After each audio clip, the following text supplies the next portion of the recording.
joint practice 1 of 2 with the Chicago Bears here in Indianapolis is complete. And as much as it is learning the other team, it's also about learning your teammate and, for some, your roommate. Well, I know what you're thinking. How are we talking about football? It's March. It's the offseason. But there's no offseason in football, is there? Everybody knows that. I'm going to unbuckle my jacket. I'm going to talk with my hands because I'm Italian, so excuse me. Less than 3 months ago, Graham Rahal found himself at the lowest point in his career, getting bumped out of the Indianapolis 500 in this very speedway. And now he goes from the odd man out to leading the field to green. Well, as Jonathan Taylor and his agent seek his market value, our Colts insider Mike Chappell reporting the team has given JT until Tuesday to find a suitable trade partner. Not everything seemed to go as planned as practice was moved inside for day 2 of training camps here with the Colts, but everything seems to go according to plan with rookie quarterback Anthony Richardson. My defensive MVP, it's going to be a little bit different. It's not a player. So a little curveball here. It's going to be defensive coordinator Tony White. I thought he did a fantastic job with the talent that he had. Harbaugh declining to comment on anything related to the suspension, but he did still have some fun with the media. Oh, it's a little peacock time. We're talking pro day, so they got to stand out, right? Peacock. Just a peacock. Got to let me fly. That's what these Syracuse football players are trying to do. Now, the Colts have a history of throwing young QBs to the fire, as they did with Peyton Manning in his rookie year in 1998, where he set a record 28 interceptions. They're hoping for a different outcome for Anthony Richardson. And then if that does happen, hypothetical, let's say that does happen, Tony White should have been the one to take his place. Now what? Now you're a Syracuse without a Dino Babers, without a Tony White. Does Coach and I take it? She's coming off a fantastic season at the University of Buffalo, finishing with a record of 25-8. And she's not coming alone, bringing 8 transfers, 4 of which from the University of Buffalo. Now, it's also worth noting that Jonathan Taylor was not at practice today for the first time this camp, and head coach Shane Steichen says that it was due to his ankle rehab. Now, the players will have off Wednesday, but pick it back up on Thursday for Fan Appreciation Day, so if you can, come on down before they head to Buffalo. Frozen toes, cold inside Yankee Stadium. I'm Michael Villegas. IndyCar's silly season took a major turn.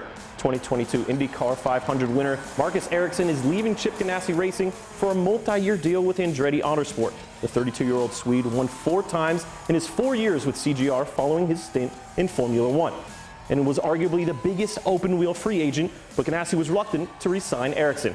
He'll now join forces with teammates Colton Herta and Kyle Kirkwood. And afternoon baseball in Detroit. Cubs jumping on top of the Tigers and adding to it in the second. Cody Bellinger with 2-out single to center. 2 runs come around to make it 3-0 Chicago. The Tigers would rally and tie it at 4, but another clutch 2-out RBI for the Cubbies. Yan Gomes sends it to left. Ian Happ scores for the lead. Gomes at second. You're out. But the damage was done. Cubs win 6-4.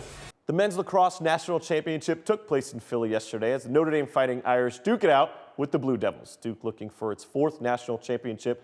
Notre Dame tries to win its first in program history. Starting halfway in the third with pretty even game, the Irish's Jeffrey Rigoridelli puts one in there. Fast forward to the 4th with 4 minutes left. Owen Caputo gets it. Open net. Lucky number 13 puts it in to put the Irish up by 4. Tie game. But too much time on the clock for that man right there. Patrick Mahomes puts one up, misses it. Oh, but wait, you can't have it. A defensive holding James Bradbury.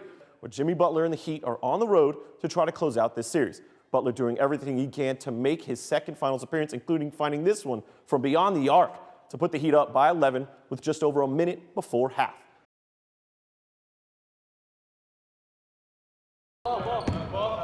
It's just like a movie script. Opening scene. The championship banners hang high in the gymnasium as the once underdog basketball team now finds themselves preparing to win their first sectional championship in school history, hoping to cement their winning season and etch 2023 on the banner above forever. Only this is no movie. This is reality for the Marcellus Mustangs. Good scramble. We got a box, though. We got a box. Head coach Scott Cotter, in his 8th year as the head coach of the Mustangs, wants his players to treat it like any other game. Yeah, the lights are a little bit brighter, the stage is a little bigger, but ultimately I keep telling these guys it's 5-on-5. We've done it 23 times this season. We've been fortunate, we've been successful in 19 of those, and even those other 4, I think we've had a lot of success. We've learned a lot about ourselves in those defeats, and we're better now because of that. Many heads left spinning after Marcellus now has made the championship game of going against West Hill after starting off the season as underdogs.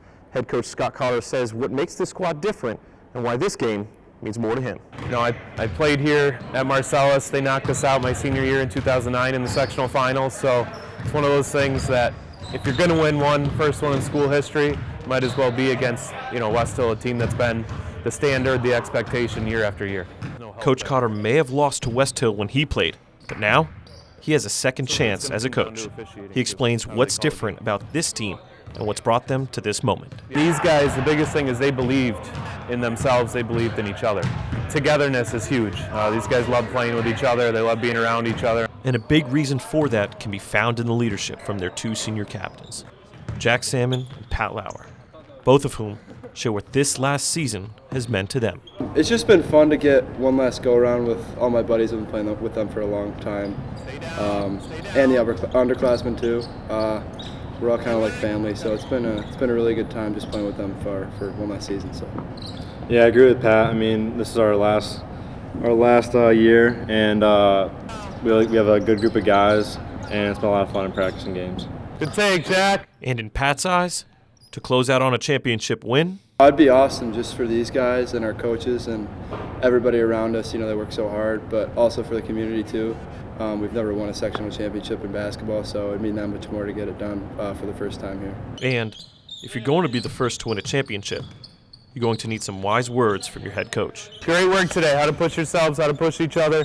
Again, it all comes back down to what we've been talking about all week, all right? The talent gap is minimal between teams at this point. Who's going to play harder, who's going to play smarter, all right? It's there for both teams. Who's going to go take it when you step on the floor, all right? Nothing's going to be given to you. You got to be willing to go take it on Sunday. In Syracuse, Michael Villegas, Let's go play our game. Family on 3, 1, 2, 3. Family. NCC News.